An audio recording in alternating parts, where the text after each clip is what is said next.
Amados irmãos, bom dia. Que a graça e a paz do Senhor Jesus seja convosco. Amados, eu fui convidado e acho que é um grande privilégio, também uma grande bênção que Deus me concede poder estar aqui hoje convosco. Principalmente numa data tão interessante, a festividade dos 71 anos, quase que era da minha idade. Mas 6 anos já não alcançamos. Mas o Senhor o sabe, não é? Quero agradecer a Deus por este convite. Primeira vez, já disse ao pastor, foi a primeira vez na minha vida pastoral que sou convidado para estar num culto de aniversário sendo o pregador. É uma honra muito grande que Deus me concede e que os irmãos me oferecem. Amados irmãos, hoje eu quero falar convosco acerca da Igreja. Igreja, casa espiritual e propriedade exclusiva de Deus. Igreja. O apóstolo Pedro, na sua carta, nesta bela carta, teve o propósito de escrever para os crentes que estavam na diáspora, que tinham fugido devido às perseguições e que agora estavam espalhados pelas províncias do Império. Eram 5 dessas províncias onde eles estavam, e para animar os seus corações face à perseguição, ao sofrimento, ele escreve esta bela carta. Convido os irmãos a abrir as vossas Bíblias na primeira carta de Pedro, capítulo 2, versículo 4 a 9.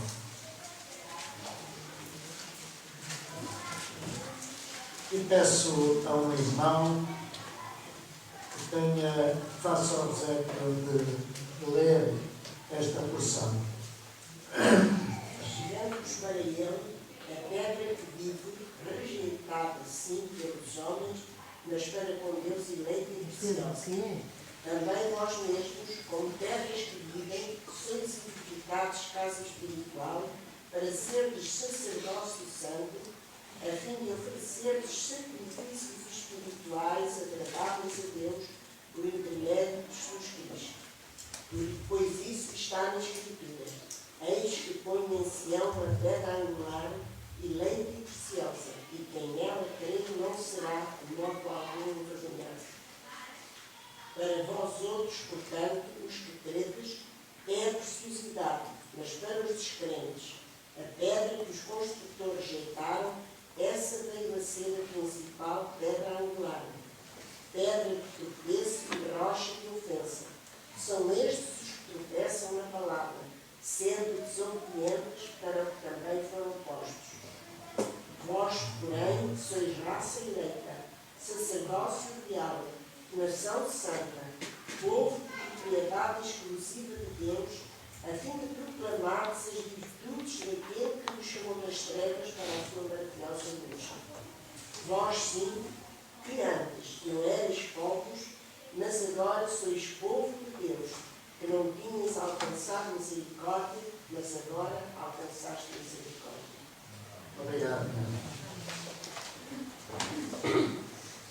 Esta carta merece da nossa parte uma atenção especial. Parece que nós olhemos para ela como um testemunho de fé de um homem que foi perseguido por amor a Deus, por amor ao seu Senhor Jesus Cristo, e que agora tinha como pastor de almas o desejo que os seus irmãos que tinham fugido de Jerusalém, como disse, por causa da perseguição, ela escreve com o propósito de animar aqueles irmãos e, enquanto escrevia, cuidava em fortalecer espiritualmente o ânimo desses cristãos judeus. Eles viviam como peregrinos, estrangeiros em terra estranha, residentes no meio de um povo hostil. Amados irmãos, estes homens mantinham a sua fé, mas para que não viessem a cair no desânimo, para não virem a cair da sua fé, ele exorta-os a amadurecerem mais e mais a sua fé, o crescimento na vida cristã, através de uma constância da aproximação ao Senhor Jesus. Este é um convite que Pedro também nos faz a nós hoje, passados 2000 e muitos anos, para que nós nos aproximemos de Jesus. Sejai, amados irmãos, a presença de Jesus na vossa vida. Ele diz: chegando-vos para Ele, a pedra que vive, rejeitada, sim pelos homens, mas para Deus, para com Deus eleita e preciosa. Nós não temos o problema da perseguição. O que podemos enfrentar é escárnio, é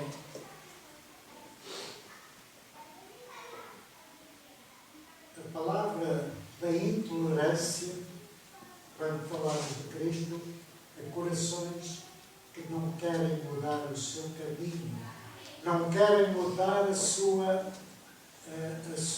vida pessoal, não querem mudar aquilo que têm construído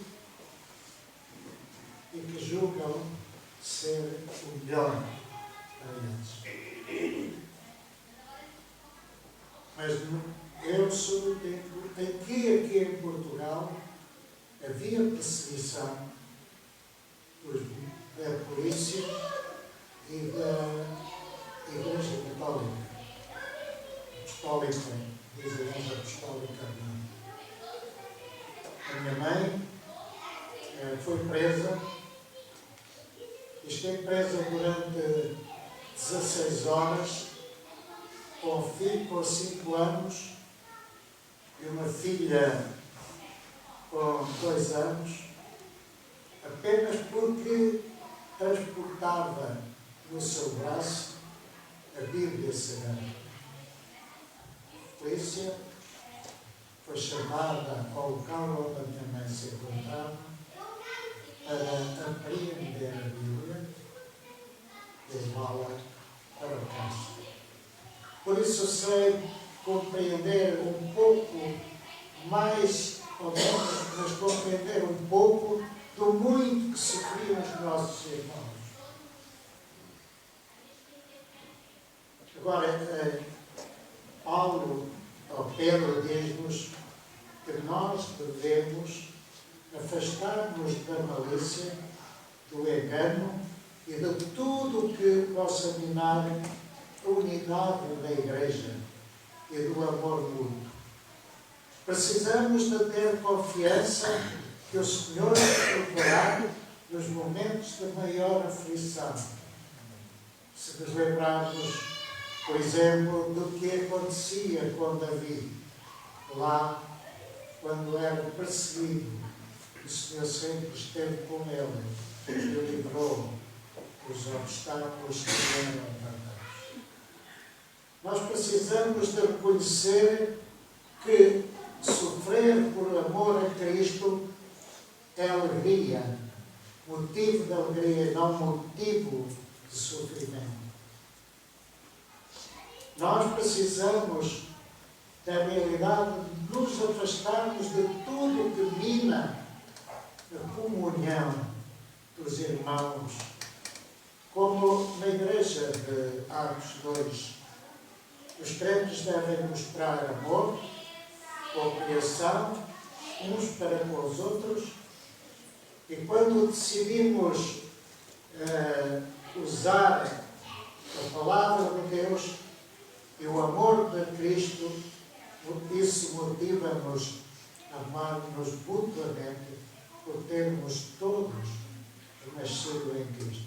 Esta é a mensagem principal que Pedro quer transmitir. Vós não estáis sozinhos.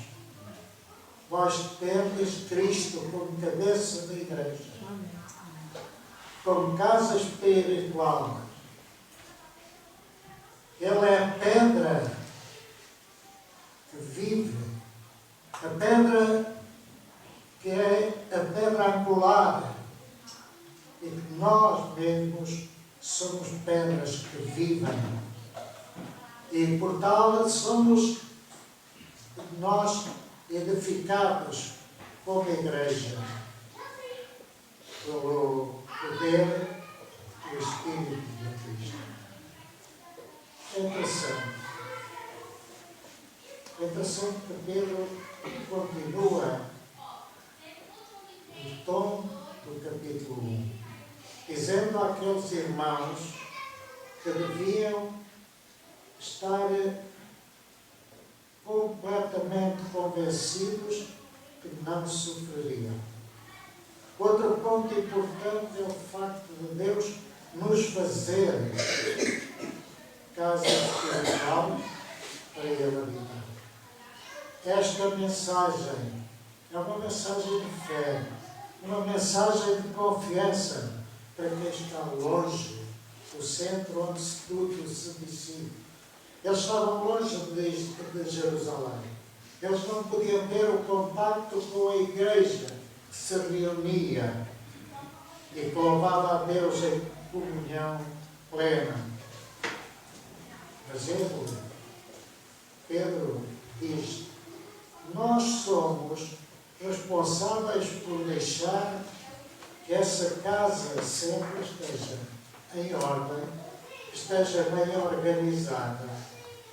Por isso, a palavra de Deus nos diz: construímos unidade quando temos o mesmo pensamento no coração. Nós construímos unidade quando amamos os nossos irmãos. Podemos sofrer, sim. Podemos ser perseguidos, sim. Mas o amor não pode puxar. O amor de uns pelos outros, a solidariedade, não pode deixar de existir para com aqueles que mais sofrem, para com aqueles que nada têm. Pedro dá-nos a conhecer que a nossa nova natureza também nos responsabiliza, dizendo: vós, como pedras firmes, sois edificados, casa espiritual, para seres sacerdócio santo, a fim de oferecerdes sacrifícios espirituais agradáveis a Deus por intermédio de Jesus Cristo. Esta palavra de Deus é uma ordem que produz um povo santo. Um povo que vive em unidade. Um povo que se submete à santa direção da palavra do Senhor. Um povo que vê em Jesus Cristo o alicerce desta espiritual, que é a Igreja. E que nós precisamos de estar sob esta influência benigna. Precisamos de exercer o nosso ministério tendo cuidado em apenas construirmos de acordo com a forma de pedras verdadeiras, pedras por vida, pedras alinhadas, pedras preparadas por Deus, para que, ao sermos edificados na pedra angular que é Cristo, possamos ter uma vida perfeita. Esta casa de Deus hoje já não é mais um tabernáculo físico, porque Deus não habita em casas feitas pelas mãos dos homens. Antes, Ele é uma casa feita de pessoas. A Igreja de Cristo é feita de pessoas que foram salvas e santificadas.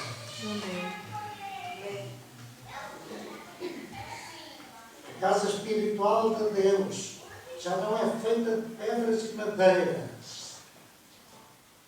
mas é feita, edificada e cimentada pelo sangue restaurador e salvador do nosso Senhor Jesus Cristo. A casa espiritual de Deus é você. Sou eu, vivendo livres do pecado nesta terra. Sendo obedientes ao Espírito Santo.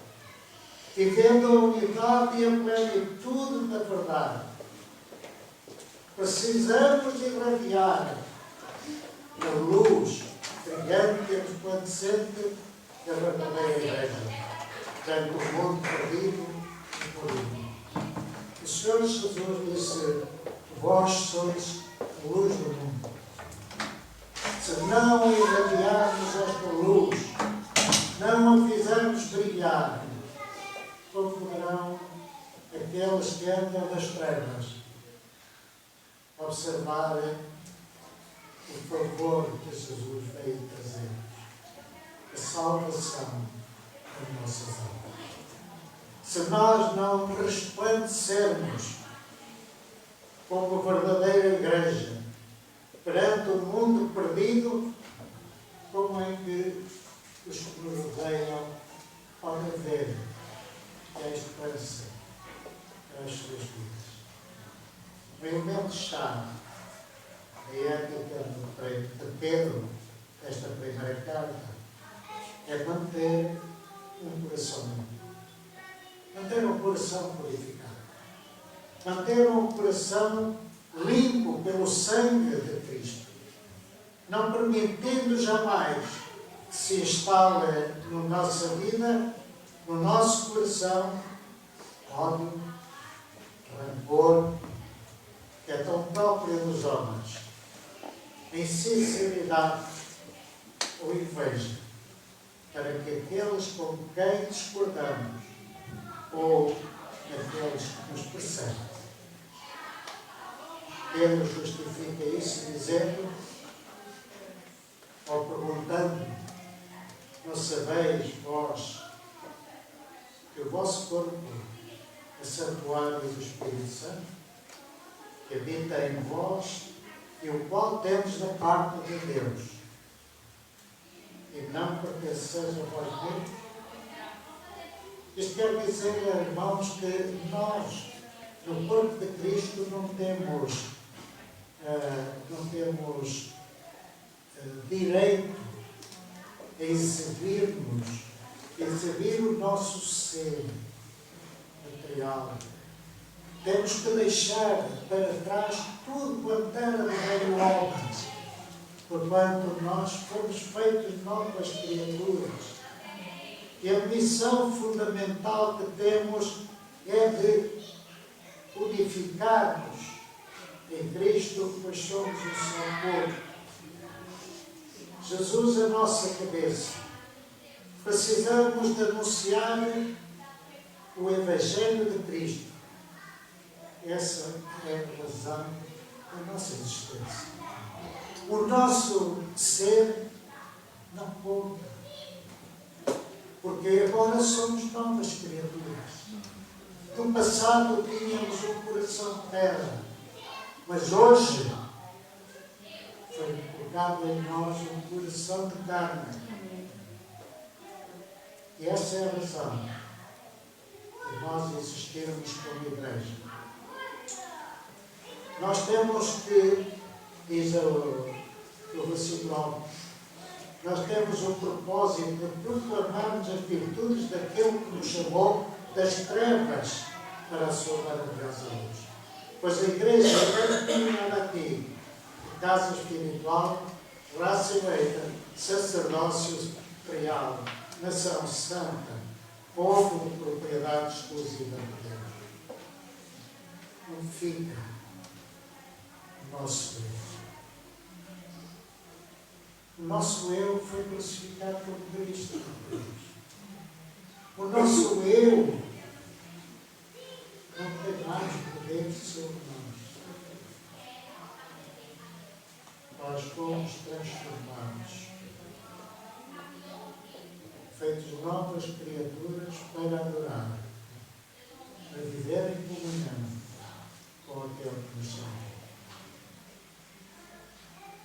Pedro também nos anima a nós a continuarmos firmes, apesar dos sofrimentos, apesar das perseguições, apesar dos momentos que afetam a nossa fé. Para isso ele cita o exemplo de Cristo, que suportou o sofrimento e a morte em nosso favor.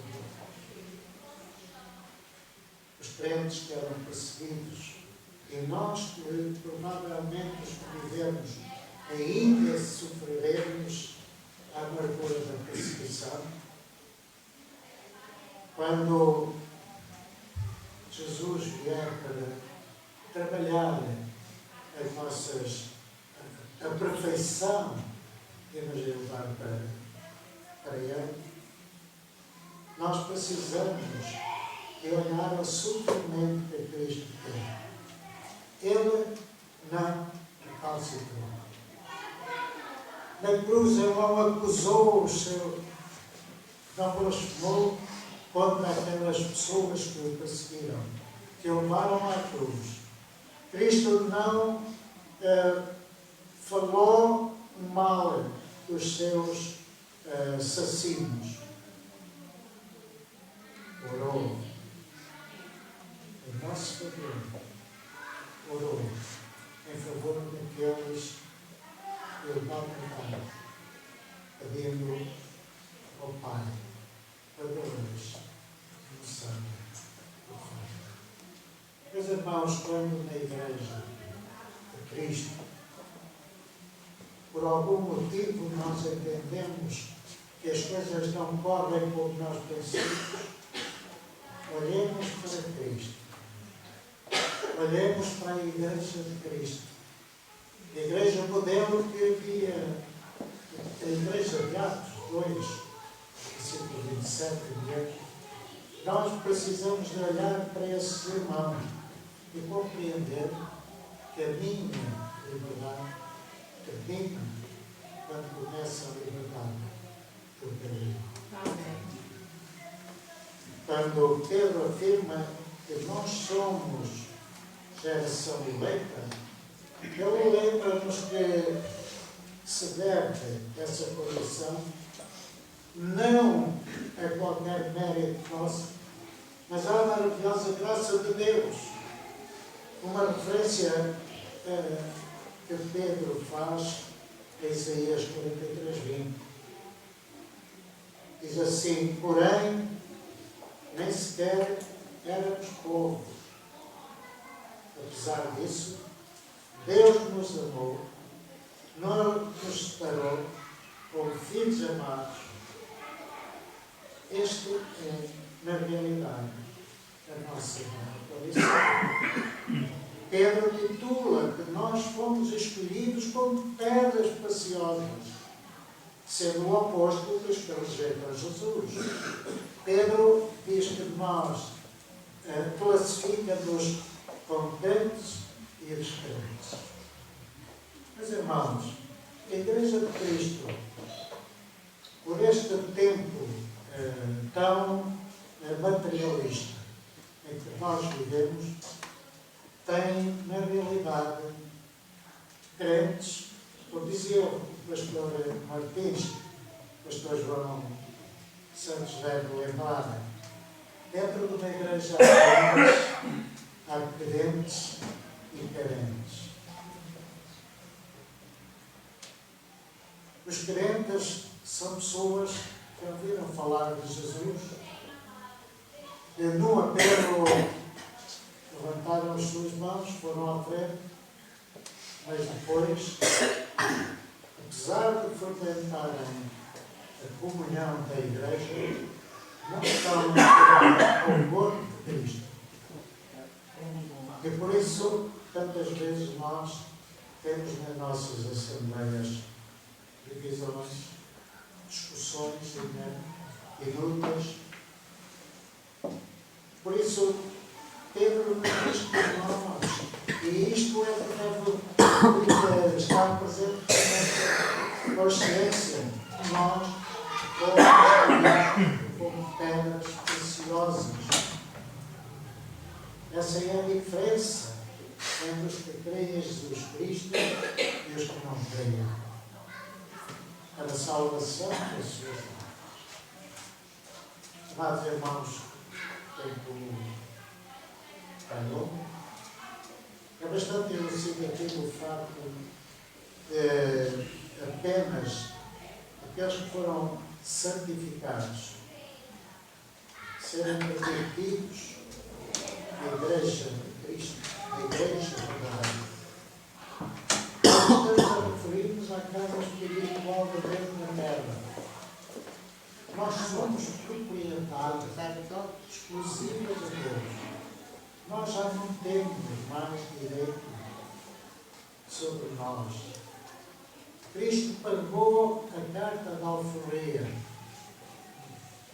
e libertou-nos da escravidão, do pecado e da morte, para nos fazer propriedade santa e agradável ao Senhor. E vamos, hoje, como seres transformados para a glória do nosso Deus e Pai. Além disso, nós convivemos no mesmo prédio com pecadores que também se queiram reunir. O nosso propósito é ter um testemunho de fé, de tal forma que possa o coração dessas pessoas serem transformadas. Nenhum pecado, nenhum pecador pode fazer parte da casa espiritual de Deus na terra. Apenas a igreja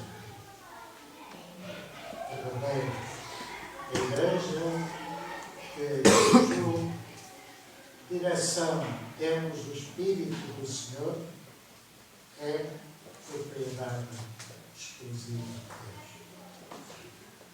Ela nos separou como filhos amados para que vivamos para a honra e glória do nosso Senhor e Salvador, Jesus Cristo. Isto é Deus. Amém. Senhor nosso Pai, Deus Todo-Poderoso, agradecemos. Agradecemos por estar connosco, por seres, Senhor, a nossa força e a nossa fortaleza. Quero pedir-te, Senhor, que, embora a palavra que sai das nossas bocas não saia com ligeireza e com a santidade daquele que tu, Senhor, sejas comunicando. Eu peço, Senhor, que pela fé a tua palavra entrará nas nossas mentes e nos nossos corações e nos dará entendimento para vivermos de acordo com o teu querer e a tua vontade. Nós oramos para te honrar, oramos para te glorificar, oramos para enaltecer o nome do Senhor Jesus Cristo. Oramos para pedir a tua bênção sobre esta igreja. Nesta data se comemora os seus 71 anos de consagração aqui nesta cidade.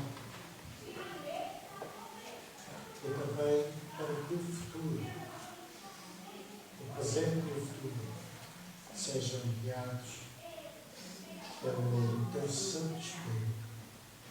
Que o teu sangue puseste à frente desta igreja possa ser um farol